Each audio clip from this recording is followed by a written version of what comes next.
8 राज्य के नीति निदेशक तत्व directive principles of state policy. राज्य नीति के निदेशक तत्वों का उल्लेख संविधान के भाग 4 के अनुच्छेद 36 से 51 तक में किया गया है। टिप्पणी 1 वास्तव में निदेशक तत्वों को अनुच्छेद 38 से 51 में वर्णित किया गया है। अनुच्छेद 36 राज्य की परिभाषा को बताता है तो अनुच्छेद 37 निदेशक तत्व के महत्व व प्रकृति को। टिप्पणी समाप्त। संविधान निर्माताओं ने ये विचार 1937 में निर्मित आयरलैंड के संविधान से लिया। आयरलैंड के संविधान में इसे स्पेन के संविधान से ग्रहण किया गया था। डॉक्टर भीमराव अंबेडकर ने इन तत्व को विशेषता वाला बताया है। मूल अधिकारों के साथ निदेशक तत्व संविधान की आत्मा एवं दर्शन है।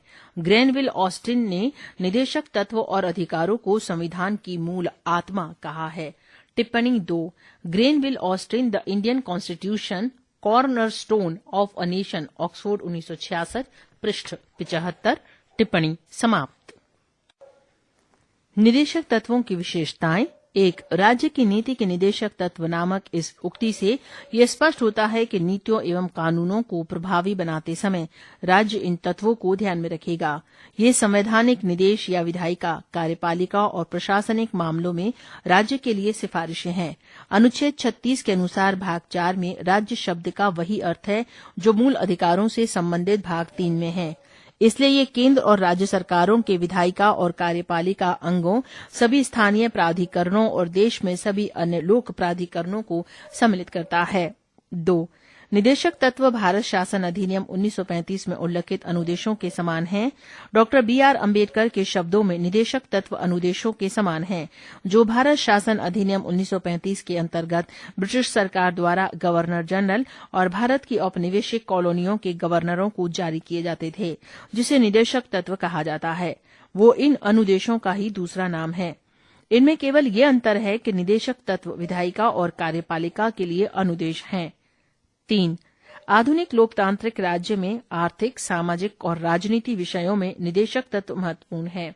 इनका उद्देश्य न्याय में उच्च आदर्श, स्वतंत्रता, समानता बनाए रखना है, जैसा कि संविधान की प्रस्तावना में परिकल्पित है।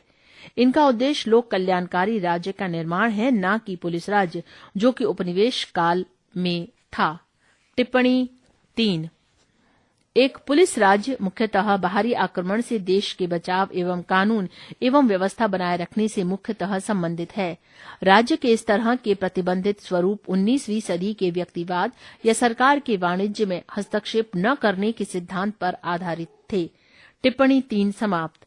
संक्षेप में आर्थिक और सामाजिक लोकतंत्र की स्थापना करना ही इन निदेशक तत्वों का मूल उद्देश्य है। 4 निदेशक तत्वों की प्रकृति गैर न्यायोचित है, यानी कि उनके हनन पर उन्हें न्यायालय द्वारा लागू नहीं कराया जा सकता।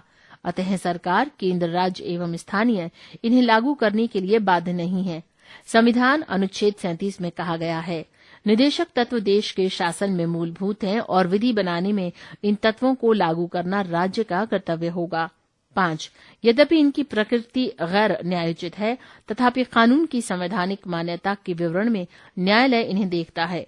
उच्चतम न्यायालय ने कई बार व्यवस्था दी है कि किसी विधि की संवैधानिकता का निर्धारण करते समय यदि न्यायालय ये पाए कि प्रश्नगत विधि निदेशक तत्व को प्रभावी करना चाहती है, तो न्यायालय ऐसी विधि को अनुच्छेद 14 या अनुच्छेद 19 के संबंध में तर्कसंगत मानते हुए असंवैधानिकता से बचा जा सकता है। निदेशक तत्वों का वर्गीकरण। हालांकि संविधान में इनका वर्गीकरण नहीं किया गया है, लेकिन इनकी दशा एवं दिशा के आधार पर इन्हें 3 व्यापक श्रेणियों समाजवादी, गांधीवादी और उदार बुद्धिजीवी में विभक्त किया गया है। समाजवादी सिद्धांत। ये सिद्धांत समाजवाद के आलोक में है। ये लोकतांत्रिक समाजवादी राज्य का खाका खींचते हैं, जिनका लक्ष्य सामाजिक एवं आर्थिक न्याय प्रदान करना है। पृष्ठ संख्या 8.2। ये लोक कल्याणकारी राज्य की स्थापना का मार्ग प्रशस्त करते हैं। ये राज्य को निर्देश देते हैं कि 1 लोक कल्याण की अभिवृद्धि के लिए सामाजिक, आर्थिक और राजनीतिक न्याय द्वारा सामाजिक व्यवस्था सुनिश्चित करना और आय, प्रतिष्ठा, सुविधाओं और अवसरों की असमानता को समाप्त करना। अनुच्छेद 38। टिप्पणी 4 ये दूसरी व्यवस्था 44वें संविधान संशोधन अधिनियम 1978 द्वारा जोड़ी गई। टिप्पणी समाप्त। 2. सुरक्षित करना। क. सभी नागरिकों को जीविका के पर्याप्त साधन प्राप्त करने का अधिकार। ख. सामूहिक हित के लिए समुदाय के भौतिक संसाधनों का समवितरण। ग. धन और उत्पादन के साधनों का संकेंद्रण रोकना। घ. पुरुषों और स्त्रियों को समान कार्य के लिए समान वेतन। ग. कर्मकारों के स्वास्थ्य और शक्ति तथा बालकों को बलात् श्रम से संरक्षण। च. बालकों को स्वास्थ्य विकास के अवसर। टिप्पणी 5. अंतिम बिंदु च को 42वें संविधान संशोधन अधिनियम 1976 द्वारा परिवर्तित किया गया। टिप्पणी समाप्त। अनुच्छेद 39। 3. समान न्याय एवं गरीबों को निःशुल्क विधिक सहायता उपलब्ध कराना। टिप्पणी 6. इस सिद्धांत को 42वें संविधान संशोधन अधिनियम 1976 द्वारा जोड़ा गया। टिप्पणी समाप्त। अनुच्छेद 39 क। 4. काम पाने के, शिक्षा पाने के और बेकारी, बुढ़ापा, बीमारी और निरुशक्तता की दशाओं में लोक सहायता पाने के अधिकार को संरक्षित करना। अनुच्छेद 41। 5. काम की न्याय संगत और मानवोचित दशाओं का तथा प्रसूति सहायता का उपबंध करना। अनुच्छेद 42। 6. सभी कर्मकारों के लिए निर्वाह मजदूरी। टिप्पणी 7. जीविका मजदूरी न्यूनतम मजदूरी से भिन्न है। इसमें शामिल हैं जीवन यापन के लिए आवश्यक चीजें जैसे भोजन, घर एवं कपड़ा। इसके अतिरिक्त जीविका मजदूरी में शामिल हैं शिक्षा, स्वास्थ्य, बीमा आदि। एक उचित मजदूरी उक्त 2 का औसत है। टिप्पणी समाप्त। शिष्ट जीवन स्तर तथा सामाजिक और सांस्कृतिक अवसर। अनुच्छेद 43। 7. उद्योगों के प्रबंध। टिप्पणी 8.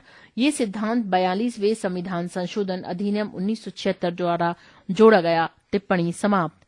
में कर्मकारों के भाग लेने के लिए कदम उठाना। अनुच्छेद 43 क। 8. पोषाहार स्तर और जीवन स्तर को ऊंचा करना तथा लोक स्वास्थ्य का सुधार करना। अनुच्छेद 47।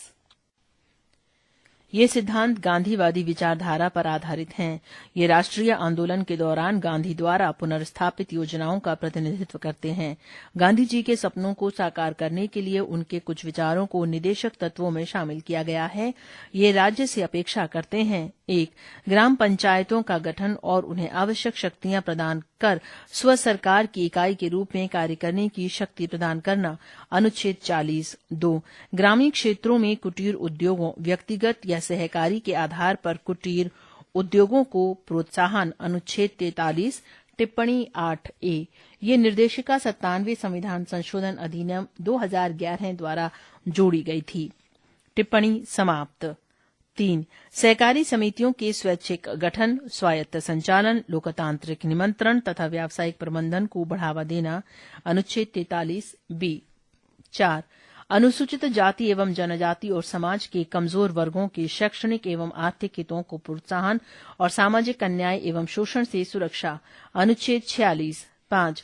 स्वास्थ्य के लिए नुकसानदायक नशीली दवाओं, मदिरा, ड्रग के औषधीय प्रयोजनों से भिन्न उपभोग पर प्रतिबंध। अनुच्छेद 47।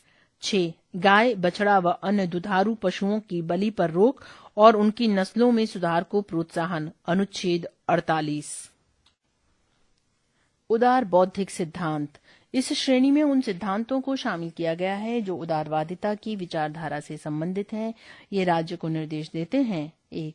भारत के समस्त राज्य क्षेत्र में नागरिकों के लिए एक समान सिविल संहिता। अनुच्छेद 44। 2. सभी बालकों को 14 वर्ष की आयु पूरी करने तक निःशुल्क और अनिवार्य शिक्षा देना। अनुच्छेद 45। टिप्पणी 9। इस सिद्धांत को 86वें संविधान संशोधन अधिनियम 2002 द्वारा बदला गया। मूलतः इसमें 14 वर्ष तक के बच्चों के लिए निःशुल्क एवं अनिवार्य शिक्षा की व्यवस्था की गई थी। टिप्पणी समाप्त। 3. कृषि और पशुपालन को आधुनिक और वैज्ञानिक प्रणालियों से करना। अनुच्छेद 48। 4. पर्यावरण का संरक्षण तथा संवर्धन और वन तथा वन्य जीवों की रक्षा। अनुच्छेद 48। टिप्पणी 10। इस मार्गदर्शक को 42वें संविधान संशोधन अधिनियम 1976 द्वारा जोड़ा गया। टिप्पणी समाप्त। 5. राष्ट्रीय महत्व वाले घोषित किए गए कलात्मक या ऐतिहासिक अभिरुचि वाले संस्मारक या स्थान या वस्तु का संरक्षण करना। अनुच्छेद 49। 6. राज्य की लोक सेवाओं में न्यायपालिका को कार्यपालिका से पृथक करना, अनुच्छेद 50। 7. अंतर्राष्ट्रीय शांति और सुरक्षा की अभिवृद्धि करना तथा राष्ट्रों के बीच न्यायपूर्ण और सम्मानपूर्ण संबंधों को बनाए रखना, अंतर्राष्ट्रीय विधि और संधि बाध्यताओं के प्रति आदर बढ़ाना और अंतर्राष्ट्रीय विवादों को मध्यस्थ द्वारा निपटाने के लिए प्रोत्साहन देना, अनुच्छेद 51। नए निदेशक तत्व। 42वें संशोधन अधिनियम 1976 में निदेशक तत्व की मूल सूची में 4 तत्व और जोड़े गए। इनकी भी राज्य से अपेक्षा रहती है। 1. बच्चों के स्वस्थ विकास के लिए अवसरों को सुरक्षित करना, अनुच्छेद 39। 2. समान न्याय को बढ़ावा देने के लिए और गरीबों को मुफ्त कानूनी सहायता प्रदान करने के लिए, अनुच्छेद 39A। 3. उद्योगों के प्रबंधन में श्रमिकों की भागीदारी को सुरक्षित करने के लिए कदम उठाने के लिए, अनुच्छेद 43A। पृष्ठ संख्या 8.3। 4. रक्षा और पर्यावरण को बेहतर बनाने और जंगलों और वन्य जीवन की रक्षा करने के लिए, अनुच्छेद 48A। 44वें संशोधन अधिनियम 1978 एक और निदेशक तत्व को जोड़ता है जो राज्य से अपेक्षा रखता है कि वो आय, प्रतिष्ठा एवं सुविधाओं के अवसरों में असमानता को समाप्त करे, अनुच्छेद 38। 86वें संशोधन अधिनियम 2002 में अनुच्छेद 45 की विषय वस्तु को बदला गया और प्राथमिक शिक्षा को अनुच्छेद 31 क के तहत मूल अधिकार बनाया गया। संशोधित निदेशक तत्वों में राज्य से अपेक्षा की गई है कि वो बचपन देखभाल के अलावा सभी बच्चों को 6 वर्ष की आयु तक निःशुल्क शिक्षा उपलब्ध कराएगा। सहकारी समितियों से संबंधित एक नया 97वां संशोधन अधिनियम 2011 द्वारा सहकारी समितियों से संबंधित एक नया नीति निदेशक सिद्धांत जोड़ा गया है। इसके अंतर्गत राज्यों से यह अपेक्षा की गई है कि वे सहकारी समितियों के स्वैच्छिक गठन, स्वायत्त संचालन, लोकतांत्रिक निमंत्रण तथा व्यावसायिक प्रबंधन को बढ़ावा दें, अनुच्छेद 43B। निदेशक सिद्धांतों के पीछे संस्तुति। संविधान सभा के संवैधानिक सलाहकार सर B.N. राव ने इस बात की संस्तुति की थी कि वैयक्तिक अधिकार को 2 श्रेणियों, न्यायोचित एवं गैर न्यायोचित में बांटा जाना चाहिए, जिसे प्रारूप समिति द्वारा स्वीकार कर लिया गया। इस तरह न्यायोचित प्रकृति वाले मूल अधिकारों को भाग 3 में उल्लिखित किया गया और गैर न्यायोचित निदेशक तत्व को संविधान के भाग 4 में रखा गया। यद्यपि निदेशक तत्व गैर न्यायोचित हैं, तथापि संविधान अनुच्छेद 37 में इस बात को स्पष्ट किया गया कि ये तत्व देश के शासन में मूलभूत हैं। अतः ये राज्य का कर्तव्य होगा कि इन तत्व का विधि बनाने में प्रयोग करें। अतः ये इनके अनुप्रयोग हेतु राज्य प्राधिकारियों पर नैतिक दायित्व अभ्यारोपित करता है, परंतु इसके पीछे वास्तविक शक्ति राजनीतिक है, अर्थात जनमत। अल्लादी कृष्णस्वामी अय्यर ने कहा था, लोगों के लिए उत्तरदायी कोई भी मंत्रालय संविधान के भाग 4 में वर्णित उपबंधों की अवहेलना नहीं कर सकता। इसी प्रकार डॉक्टर B.R. अम्बेडकर ने संविधान सभा में कहा था कि लोकप्रिय मत पर कार्य करने वाली सरकार इसके लिए नीति बनाते समय निदेशक तत्वों की अवहेलना नहीं कर सकती। यदि कोई सरकार इनकी अवहेलना करती है तो निर्वाचन समय में उसे मतदाताओं के समक्ष इसका उत्तर अवश्य देना होगा। टिप्पणी 11 है। कॉन्स्टिट्यूट असेंबली डिबेट्स खंड 7 पृष्ठ 476। टिप्पणी समाप्त। संविधान निर्माताओं ने निदेशक सिद्धांतों को गैर न्यायोचित एवं विधि रूप से लागू करने की बाध्यता वाला नहीं बनाया, क्योंकि 1. देश के पास उन्हें लागू करने के लिए पर्याप्त वित्तीय संसाधन नहीं थे। 2. देश में व्यापक विविधता एवं पिछड़ापन इनके क्रियान्वयन में बाधक होगा। 3. स्वतंत्र भारत को नए निर्माण के कारण इसे कई तरह के भारों से मुक्त रखना होगा ताकि उसे इस बात के लिए स्वतंत्र रखा जाए कि उनके क्रम, समय, स्थान एवं पूर्ति का निर्णय लिया जा सके। इसलिए संविधान निर्माताओं ने तत्व को प्रस्तुत करने के लिए व्यावहारिक दृष्टिकोण अपनाया और इन तत्वों में शक्ति निहित नहीं की। उन्होंने न्यायालयी प्रक्रिया से ज्यादा जागरूक जनता के मतों में विश्वास प्रकट किया। टिप्पणी 12 है। MP Jain Indian constitutional law Wadhwa तृतीय संस्करण 1978 पृष्ठ 595। टिप्पणी समाप्त। निदेशक तत्वों की आलोचना। संविधान सभा के कुछ सदस्यों एवं अन्य संवैधानिक एवं राजनीतिक विशेषज्ञों ने राज्य के निदेशक तत्वों की निम्नलिखित आधार पर आलोचना की है। 1. कोई कानूनी शक्ति नहीं। मुख्यतः इनके गैर न्यायोचित चरित्र के कारण इनकी आलोचना की गई, जबकि केटी शाह ने इसे अतिरेक कर्मकांडी बताया और इसकी तुलना एक चेक जो बैंक में है उसका भुगतान बैंक संसाधनों की अनुमति पर ही संभव से की। टिप्पणी 13 है। कॉन्स्टिट्यूएंट असेंबली डिबेट्स खंड 7 पृष्ठ 470। टिप्पणी समाप्त। नसीरुद्दीन ने इनके लिए कहा, ये सिद्धांत नव वर्ष प्रस्तावों की तरह हैं जो जनवरी को टूट जाते हैं। यहां तक कि टीटी कृष्णमाचारी ने इनके लिए कहा, भावनाओं का एक स्थायी कूड़ा घर।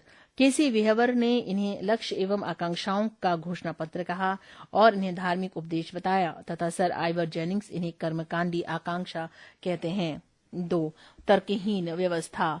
आलोचकों ने मत दिया कि इन निदेशकों को तार्किक रूप में निरंतरता के आधार पर व्यवस्थित नहीं किया गया है। एन श्रीनिवासन के अनुसार इन्हें न तो उचित तरीके से वर्गीकृत किया गया है और न ही तर्कसंगत तरीके से व्यवस्थित किया गया है। इनकी घोषणा कम महत्व के मुद्दों को अत्यावश्यक आर्थिक एवं सामाजिक मुद्दों से मिलाती है। ये एक ही तरीके से आधुनिक एवं पुरातन को जोड़ती है।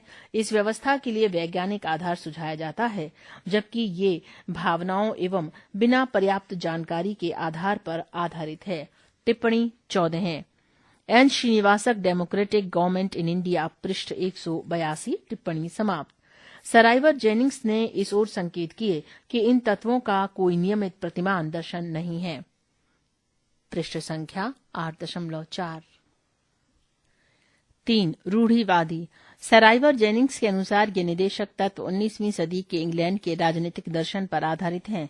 उन्होंने टिप्पणी की कि सिडनी वेब और ब्रिटिश वेब के भूत इस पाठ के पृष्ठों में प्रवेश कर गए हैं। संविधान के भाग 4 में व्याख्यायित किया गया है कि समाजवाद के बिना फेबियन समाजवाद। उन्होंने मत दिया कि ये तत्व भारत में 20वीं सदी के मध्य में ज्यादा उपयोगी सिद्ध होंगे। इस प्रश्न का कि क्या वे 21वीं सदी में उपयोगी नहीं होंगे का जवाब नहीं दिया गया, लेकिन ये सच है कि वे अप्रचलित होंगे। टिप्पणी 15 है। Sir Ivor Jennings some characteristic of the Indian constitution 1953 पृष्ठ 31 से 33। टिप्पणी समाप्त। 4. संवैधानिक टकराव। के संथानम का मत है कि इन तत्वों से केंद्र एवं राज्यों के बीच, राष्ट्रपति एवं प्रधानमंत्री के बीच और राज्यपाल एवं मुख्यमंत्री के बीच संवैधानिक टकराव होगा। उनके अनुसार केंद्र इन तत्वों को लागू करने के लिए राज्यों को निर्देश दे सकता है और इनके लागू न होने पर वो राज्य सरकार को बर्खास्त कर सकता है। इसी प्रकार जब प्रधानमंत्री को संसद द्वारा यथा पारित विधेयक जो निदेशक तत्वों का उल्लंघन करता हो प्राप्त हो, तो राष्ट्रपति विधेयक को इस आधार पर अस्वीकृत कर सकता है कि ये तत्व राष्ट्र के शासन के लिए मूलभूत हैं और इसलिए मंत्रालय को इन्हें नकारने का कोई अधिकार नहीं। इसी तरह का संवैधानिक टकराव राज्य स्तर पर राज्यपाल और मुख्यमंत्री के बीच भी उत्पन्न हो सकता है। निदेशक तत्वों की उपयोगिता। उपरोक्त कमियों और आलोचनाओं के बावजूद संविधान से जुड़ाव के संदर्भ में नीति निदेशक तत्व आवश्यक हैं। संविधान में स्वयं भी उल्लिखित है कि ये राष्ट्र के शासन हेतु मूलभूत हैं। जाने माने निर्णायक एवं कूटनीतिज्ञ एल.एम. सिंघवी के अनुसार निदेशक तत्व संविधान को जीवन दान देने वाली व्यवस्थाएं हैं। संविधान के आवरण और सामाजिक न्याय में इसका दर्शन दिया है। टिप्पणी 16 है। Journal of constitutional and parliamentary studies June 1975। टिप्पणी समाप्त।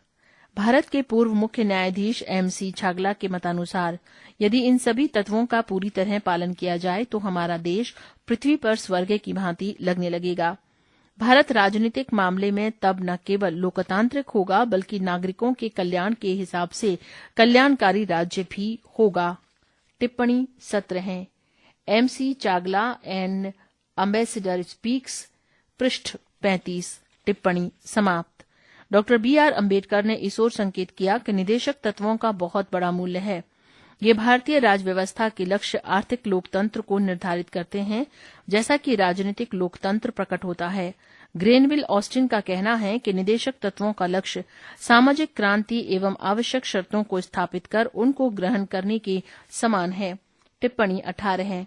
Granville Austin the Indian constitution cornerstone of a nation Oxford 1966 पृष्ठ 50 से 52। टिप्पणी समाप्त।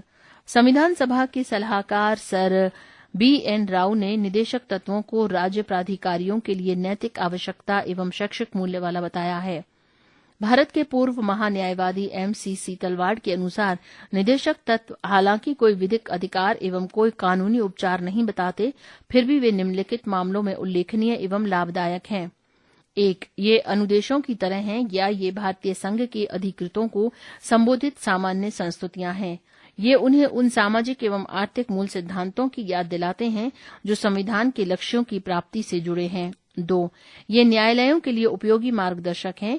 ये न्यायालयों को न्यायिक समीक्षा की शक्ति के प्रयोग में सहायता करते हैं जो कि विधि के संवैधानिक वैधता के निर्धारण वाली शक्ति होती है। 3.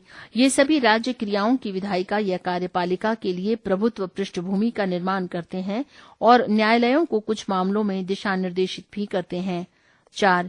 ये प्रस्तावना को विस्तृत रूप देते हैं जिनसे भारत के नागरिकों को न्याय, स्वतंत्रता, समानता एवं बंधुत्व के प्रति बल मिलता है। ये निम्नलिखित भूमिकाएं भी अदा करते हैं। 1. ये राजनीतिक, आर्थिक और सामाजिक क्षेत्रों की घरेलू और विदेशी नीतियों में स्थायित्व और निरंतरता बनाए रखते हैं, भले ही सत्ता में परिवर्तन हो जाए। 2. ये नागरिकों के मूल अधिकारों के पूरक होते हैं। ये भाग 3 में सामाजिक एवं आर्थिक अधिकारों की व्यवस्था करते हुए रिक्तता को पूरा करते हैं। 3. मूल अधिकारों के अंतर्गत नागरिकों द्वारा इनका क्रियान्वयन पूर्ण एवं उचित लाभ के पक्ष में माहौल उत्पन्न करता है। राजनीतिक लोकतंत्र बिना आर्थिक लोकतंत्र का कोई अर्थ नहीं होता। 4. ये विपक्ष द्वारा सरकार पर नियंत्रण को संभव बनाते हैं। विपक्ष सत्तारूढ़ दल पर निदेशक तत्वों का विरोध एवं इसके कार्यकलापों के आधार पर आरोप लगा सकता है। 5. ये सरकार के प्रदर्शन की कड़ी परीक्षा करते हैं। लोग सरकार की नीतियों और कार्यक्रमों का परीक्षण इन संवैधानिक घोषणाओं के आलोक में कर सकते हैं। 6. ये आम राजनीतिक घोषणा पत्र की तरह होते हैं।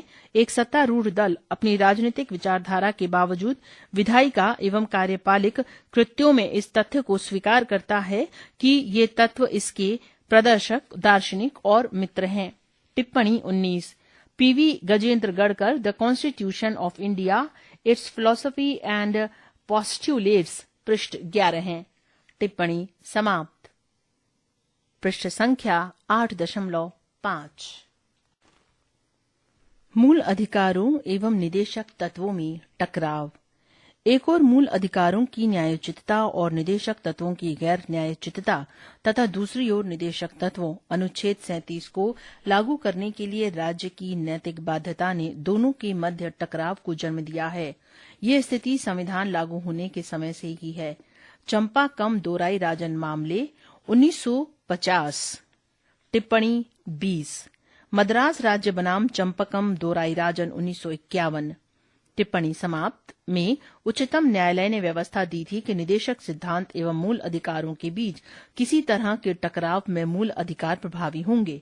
इसमें घोषणा की गई है कि निदेशक सिद्धांत मूल अधिकारों के पूरक के रूप में निश्चित रूप से लागू होंगे, लेकिन ये भी तय हुआ कि मूल अधिकारों को संसद द्वारा संविधान संशोधन प्रक्रिया के तहत संशोधित किया जा सकता है। इसी के फलस्वरूप संसद ने प्रथम संशोधन अधिनियम 1951, चौथा संशोधन अधिनियम 1955 एवं 17वां संशोधन अधिनियम 1964 द्वारा कुछ निर्देशों में लागू किया। उपरोक्त परिस्थिति में 1967 में उच्चतम न्यायालय के फैसले में गोलकनाथ मामले टिप्पणी 21, गोलकनाथ बनाम पंजाब राज्य 1967 टिप्पणी समाप्त से एक व्यापक परिवर्तन हुआ। इस मामले में उच्चतम न्यायालय ने व्यवस्था दी कि संसद किसी मूल अधिकार को अपनी प्रकृति में उल्लंघनीय है को समाप्त नहीं कर सकती। दूसरे शब्दों में निदेशक तत्वों को लागू करने के लिए मूल अधिकारों में संशोधन नहीं किया जा सकता। संसद ने गोलकनाथ मामले 1967 पर उच्चतम न्यायालय के फैसले पर 24वें संशोधन अधिनियम 1971 एवं 25वें संशोधन अधिनियम 1971 के द्वारा प्रतिक्रिया व्यक्त की। 24वें संशोधन अधिनियम में घोषणा की गई कि संसद को ये अधिकार है कि वो संवैधानिक संशोधन अधिनियम के तहत मूल अधिकारों को समाप्त करे या कम कर दे। 25वें संशोधन अधिनियम के तहत एक नया अनुच्छेद 31 जोड़ा गया जिसमें निम्नलिखित व्यवस्थाएं की गईं। 1. अनुच्छेद 39 ख टिप्पणी 22 अनुच्छेद 39 ख अनुसार राज्य अपनी नीति का इस प्रकार संचालन करेगा कि समुदाय के भौतिक संसाधनों का स्वामित्व और नियंत्रण इस प्रकार बंटा हो जिससे सामूहिक हित का सर्वोत्तम रूप से साधन हो। टिप्पणी समाप्त। और ग टिप्पणी 23 अनुच्छेद 39 ग अनुसार राज्य अपनी नीति का इस प्रकार संचालन करेगा कि आर्थिक व्यवस्था इस प्रकार चले जिससे धन और उत्पादन साधनों का सर्वसाधारण के लिए अहितकारी संकेंद्रण न हो।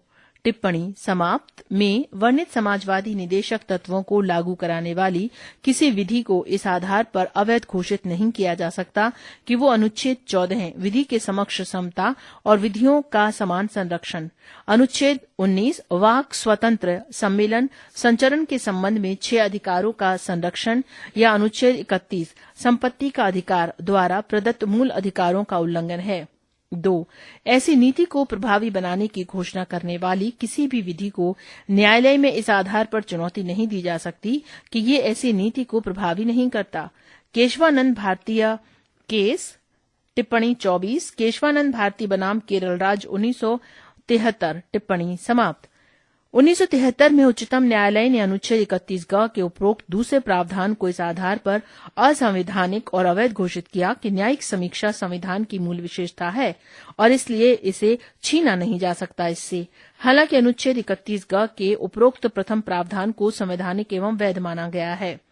42वें संविधान अधिनियम 1976 में उपरोक्त अनुच्छेद 31 ग की पहली व्यवस्था के प्रावधानों को विस्तारित किया गया। इसमें न केवल अनुच्छेद 39 ख और ग में वर्णित को किसी निदेशक तत्व को लागू करने वाली विधि को अपने संरक्षण में सम्मिलित किया गया। पृष्ठ संख्या 8.6। दूसरे शब्दों में 42वें संशोधन अधिनियम में निदेशक तत्व की प्राथमिकता एवं सर्वोच्चता को मूल अधिकारों एवं प्रभावी बनाया गया उन अधिकारों पर जिनका उल्लेख 14, 19 एवं 31 में है। हालांकि इस विस्तार को उच्चतम न्यायालय द्वारा मिनर्वा मिल्स मामले टिप्पणी 25 मिनर्वा मिल्स बनाम भारत संघ 1980 टिप्पणी समाप्त 1980 में असंवैधानिक एवं अवैध घोषित किया गया। इसका तात्पर्य है कि निदेशक तत्व को एक बार फिर मूल अधिकारों के अधीनस्थ बताया गया, लेकिन अनुच्छेद 14 एवं अनुच्छेद 19 द्वारा स्थापित मूल अधिकारों को अनुच्छेद 39 ख और ग में बताए गए निदेशक तत्व के अधीनस्थ माना गया। अनुच्छेद 31 संपत्ति का अधिकार और 44वें संशोधन अधिनियम 1978 द्वारा समाप्त कर दिया गया। मिनर्वा मिल्स मामले 1980 में उच्चतम न्यायालय ने ये व्यवस्था भी दी कि भारतीय संविधान मूल अधिकारों और निदेशक तत्वों के बीच संतुलन के रूप में है। ये आपस में सामाजिक क्रांति के वादे से जुड़े हुए हैं। ये एक रथ के 2 पहियों के समान हैं तथा एक दूसरे से कम नहीं है। इन्हें एक दूसरे पर लादने से संविधान की मूल भावना बाधित होती है। मूल भावना और संतुलन संविधान के बुनियादी ढांचे की आवश्यक विशेषता है। निदेशक तत्वों के तय लक्ष्यों को मूल अधिकारों को प्राप्त किए बगैर प्राप्त नहीं किया जा सकता। इस तरह वर्तमान स्थिति में मूल अधिकार निदेशक तत्व पर उच्चतर हैं। फिर भी इसका अभिप्राय ये नहीं है कि निदेशक तत्वों को लागू नहीं किया जा सकता। संसद निदेशक तत्वों को लागू करने के लिए मूल अधिकारों में संशोधन कर सकती है। इस संशोधन से संविधान के मूल ढांचे को क्षति नहीं पहुंचनी चाहिए। तालिका 8.1 मूल अधिकार 1 ये नकारात्मक है, जैसा कि ये राज्य को कुछ मसलों पर कार्य करने से प्रतिबंधित करते हैं। निदेशक तत्व ये सकारात्मक है, राज्य को कुछ मसलों पर इनकी आवश्यकता होती है। 2 ये न्यायोचित होते हैं, इनके हनन पर न्यायालय द्वारा इन्हें लागू कराया जा सकता है। निदेशक तत्व ये गैर न्यायोचित होते हैं, इन्हें कानूनी रूप से न्यायालय द्वारा लागू नहीं कराया जा सकता। मूल अधिकार 3 इनका उद्देश्य देश में लोकतांत्रिक राजनीतिक व्यवस्था स्थापित करना है। निदेशक तत्व इनका उद्देश्य देश में सामाजिक एवं आर्थिक लोकतंत्र की स्थापना करना है। 4 मूल अधिकार ये कानूनी रूप से मान्य है। निदेशक तत्व इन्हें नैतिक एवं राजनीतिक मान्यता प्राप्त है। 5 मूल अधिकार ये व्यक्तिगत कल्याण को प्रोत्साहन देते हैं, इस प्रकार ये वैयक्तिक हैं। निदेशक तत्व ये समुदाय के कल्याण को प्रोत्साहन करते हैं, इस तरह ये समाजवादी हैं। मूल अधिकार 6 इनको लागू करने के लिए विधान की आवश्यकता नहीं, ये स्वतः लागू हैं। निदेशक तत्व इन्हें लागू रखना विधान की आवश्यकता होती है, ये स्वतः लागू नहीं होते। 7 मूल अधिकार न्यायालय इस बात के लिए बाध्य है कि किसी भी मूल अधिकार के हनन की विधि को वो गैर संवैधानिक एवं अवैध घोषित करे। निदेशक तत्वों का उल्लंघन करने वाली किसी विधि को न्यायालय असंवैधानिक और अवैध घोषित नहीं कर सकता। यद्यपि विधि की वैधता को इस आधार पर सही ठहराया जा सकता है कि इन्हें निदेशक तत्वों को प्रभावी करने के लिए लागू किया गया था। निदेशक तत्वों का क्रियान्वयन। 1950 से केंद्र में अनुवर्ती सरकारों एवं राज्य के निदेशक तत्व को लागू करने के लिए अनेक कार्यक्रम एवं विधियों को बनाया गया। इनका उल्लेख निम्नलिखित है। 1. 1950 में योजना आयोग की स्थापना की गई ताकि देश का विकास नियोजित तरीके से हो सके। अनुवर्ती पंचवर्षीय योजनाओं का उद्देश्य समाजार्थिक न्याय प्राप्ति तथा आय, प्रतिष्ठा और अवसर की असमानताओं को कम करना है। 2015 में योजना आयोग के स्थान पर एक निकाय NITI Aayog national institution for transforming India की स्थापना की गई। 2. लगभग सभी राज्यों में भू सुधार कानून पारित किए गए हैं ताकि ग्रामीण स्तर पर कृषि समुदाय स्थिति में सुधार हो सके। इन उपायों में शामिल हैं बिचौलियों जैसे जमींदार, जागीरदार, इनामदार आदि को समाप्त किया गया। किराएदारी सुधार जैसे किराएदार की सुरक्षा, उचित किराया आदि। भूमि सीमांकन व्यवस्था। अतिरिक्त भूमि का भूमिहीनों में वितरण। सहकारी कृषि। 3. न्यूनतम मजदूरी अधिनियम 1948, मजदूरी संदाय अधिनियम 1936, बोनस संदाय अधिनियम 1965, ठेका श्रम विनियमन और उत्पादन अधिनियम 1970, बाल श्रम प्रतिषेध और विनियमन अधिनियम 1986, बंधुआ श्रम पद्धति उत्सादन अधिनियम 1976, व्यवसाय संघ अधिनियम 1962, कारखाना अधिनियम 1948, खान अधिनियम 1952, औद्योगिक विवाद अधिनियम 1947, कर्मकार प्रतिकार अधिनियम 1923 आदि को श्रमिक वर्गों के हितों के संरक्षण के लिए लागू किया गया है। वर्ष के हितों के संरक्षण के लिए लागू किया गया है। वर्ष 2006 में सरकार ने बाल श्रम पर प्रतिबंध लगाया। 2016 में बाल श्रम निषेध एवं विनियमन अधिनियम 1986 का नाम बदलकर बाल एवं किशोर श्रम निषेध एवं अविनियमन अधिनियम 1980 कर दिया गया। 4. प्रसूति प्रसुविधा अधिनियम 1961 और समान पारिश्रमिक अधिनियम 1976 को महिला कर्मचारियों के हितों की रक्षा के लिए बनाया गया। 5. सामान्य वस्तुओं के प्रोत्साहन हेतु वित्तीय संसाधनों के प्रयोग के लिए कुछ पैमाने तय किए गए। इनमें शामिल हैं जीवन बीमा का राष्ट्रीयकरण 1956, 14 प्रमुख बैंकों का राष्ट्रीयकरण 1969, सामान्य बीमा का राष्ट्रीयकरण 1971, शाही खर्चे की समाप्ति 1971 आदि। 6. विधिक सेवा प्राधिकरण अधिनियम 1987 का राष्ट्रीय स्तर पर गठन किया गया ताकि गरीबों को निःशुल्क एवं उचित कानूनी सहायता प्राप्त हो सके। इसके अलावा समान न्याय को बढ़ावा देने के लिए लोक अदालतों का गठन किया गया। लोक अदालत संवैधानिक फोरम हैं जो कानूनी विवाद का निपटारा करते हैं। इन्हें जन अधिकार अदालतों के समान स्तर दिया गया। इनके निर्णय मानने की बाध्यता होती है और इनके फैसले के विरुद्ध किसी न्यायालय में कोई अपील नहीं है। पृष्ठ संख्या 8.7। 7. खादी एवं ग्राम उद्योग बोर्ड, खादी एवं ग्राम उद्योग आयोग, लघु उद्योग बोर्ड, राष्ट्रीय लघु उद्योग निगम, हैंडलूम बोर्ड, हथकरघा board, coir board, silk board आदि की ग्रामीण क्षेत्रों में कुटीर उद्योग विकास के लिए स्थापना की गई। 8. सामुदायिक विकास कार्यक्रम 1952, पर्वतीय क्षेत्र विकास कार्यक्रम 1960, सूखा संभावित क्षेत्र कार्यक्रम 1973, न्यूनतम आवश्यकता कार्यक्रम 1974, एकीकृत ग्रामीण विकास योजना 1978, जवाहर रोजगार योजना 1989, स्वर्ण जयंती ग्राम स्वरोजगार योजना 1999, संपूर्ण ग्रामीण रोजगार योजना 2001, राष्ट्रीय ग्रामीण रोजगार गारंटी योजना 2006 आदि को मानक जीवन जीने के उद्देश्य से प्रारंभ किया गया। 9. वन्यजीव संरक्षण अधिनियम 1972 एवं वन संरक्षण अधिनियम 1980 को वन्यजीवों एवं वनों के लिए सुरक्षा कवच के रूप में प्रभावी बनाया गया। जल एवं वायु अधिनियमों ने केंद्र एवं राज्य प्रदूषण नियंत्रण बोर्ड स्थापित किए जो पर्यावरण की सुरक्षा एवं सुधार में कार्यरत है। राष्ट्रीय वन नीति 1988 का उद्देश्य वनों की सुरक्षा, संरक्षण और विकास करना है। 10. कृषि को आधुनिक बनाया गया। इसमें कृषि उपायों में सुधार के अलावा बीज, खाद एवं सिंचाई सुविधा उपलब्ध कराई गई। पशु चिकित्सा की आधुनिकता के लिए कई कदम उठाए गए। 11 है त्रिस्तरीय पंचायती राज व्यवस्था। ग्राम, ताल्लुक एवं जिला स्तर को चालू किया गया ताकि गांधी जी का सपना कि हर गांव गणतंत्र हो साकार हो सके। 73वें संशोधन अधिनियम 1992 को इन पंचायती राज संस्थानों को संवैधानिक दर्जा देने के लिए प्रभावी बनाया गया। 12 है शैक्षणिक संस्थानों, सरकारी नौकरियों एवं प्रतिनिधि निकायों में अनुसूचित जाति, जनजाति एवं कमजोर वर्गों के लिए सीटों को सुरक्षित किया गया। अस्पृश्यता या अपराध अधिनियम 1955 को सिविल अधिकार संरक्षण अधिनियम 1976 नया नाम दिया गया और अनुसूचित जाति और अनुसूचित जनजाति अत्याचार निवारण अधिनियम 1989 को अनुसूचित जाति एवं जनजाति की सुरक्षा में प्रभावी बनाया गया ताकि उन्हें शोषण से मुक्ति और सामाजिक न्याय मिले। 65वें संविधान संशोधन अधिनियम 1990 के तहत अनुसूचित जाति एवं जनजाति के लिए राष्ट्रीय आयोग की स्थापना की गई ताकि उनके हितों की रक्षा हो सके। बाद में 89वें संवैधानिक संशोधन अधिनियम 2003 ने इस संयुक्त आयोग को 2 पृथक निकायों अर्थात राष्ट्रीय अनुसूचित जाति आयोग और राष्ट्रीय अनुसूचित जनजाति आयोग में बांट दिया।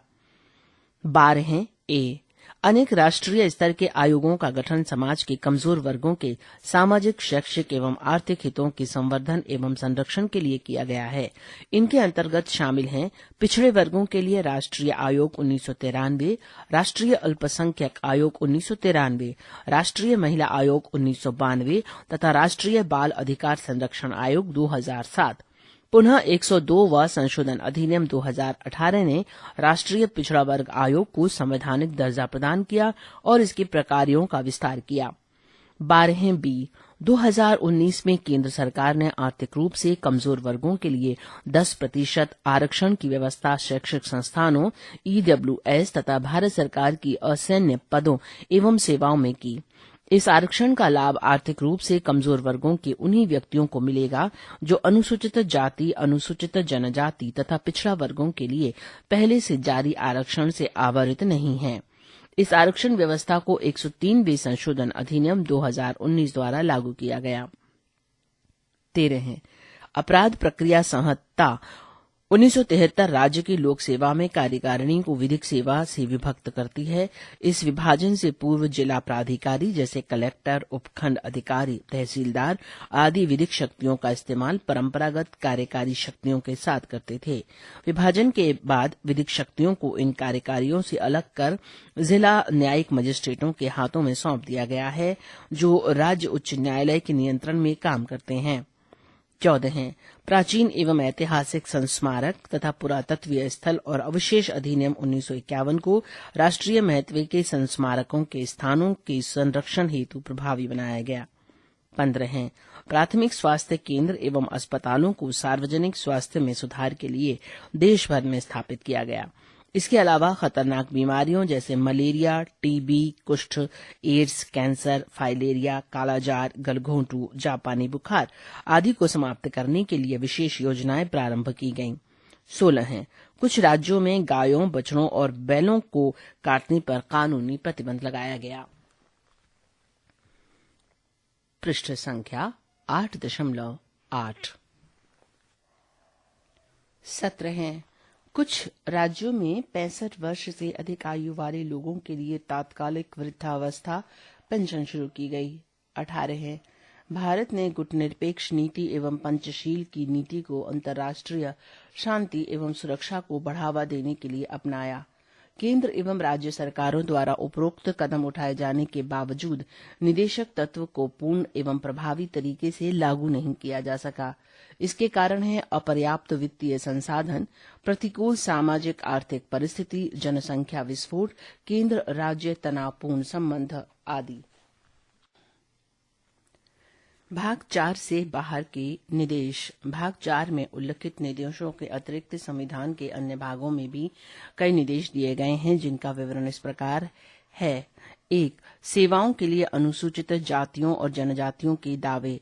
संघ या किसी राज्य के कार्यकलाप से संबंधित सेवाओं और पदों के लिए नियुक्तियां करने में अनुसूचित जातियों और अनुसूचित जनजातियों के सदस्यों के दावों का प्रशासन की दक्षता बनाए रखने की संगति के अनुसार ध्यान रखा जाएगा।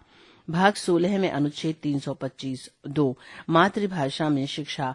प्रत्येक राज्य और राज्य के भीतर प्रत्येक स्थानीय प्राधिकारी भाषाई अल्पसंख्यक वर्गों के बालकों को शिक्षा के प्राथमिक स्तर पर मातृभाषा स्तर पर मातृभाषा में शिक्षा की पर्याप्त सुविधाओं की व्यवस्था करने का प्रयास करेगा।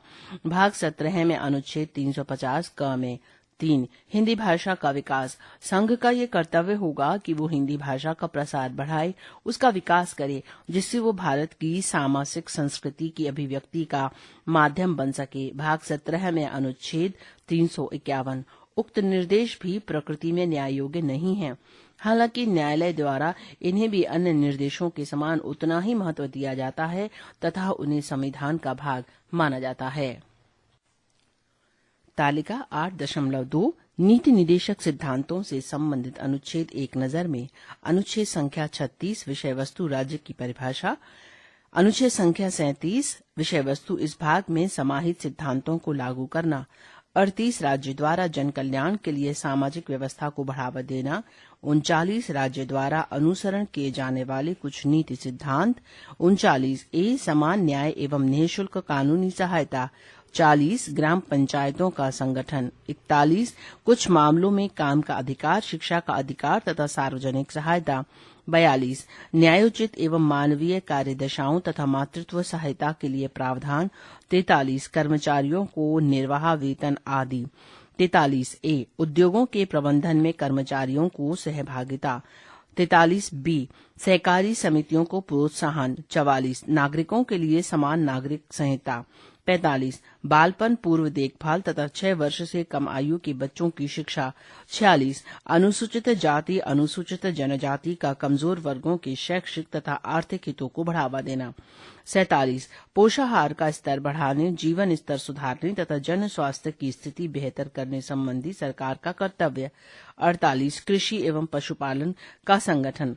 48 पर्यावरण संरक्षण एवं संवर्धन तथा वन एवं वन जीवों की सुरक्षा। 49 स्मारकों तथा राष्ट्रीय महत्व के स्थानों एवं वस्तुओं का संरक्षण। 50 न्यायपालिका का कार्यपालिका से अलगाव। 51 अंतर्राष्ट्रीय शांति एवं सुरक्षा को प्रोत्साहन। पृष्ठ संख्या 8.9। इस पृष्ठ पर टिप्पणी एवं संदर्भ दिए गए हैं जो कि पहले ही बताए जा चुके हैं। पृष्ठ संख्या 8.10 जो कि खाली है। पृष्ठ संख्या 9.1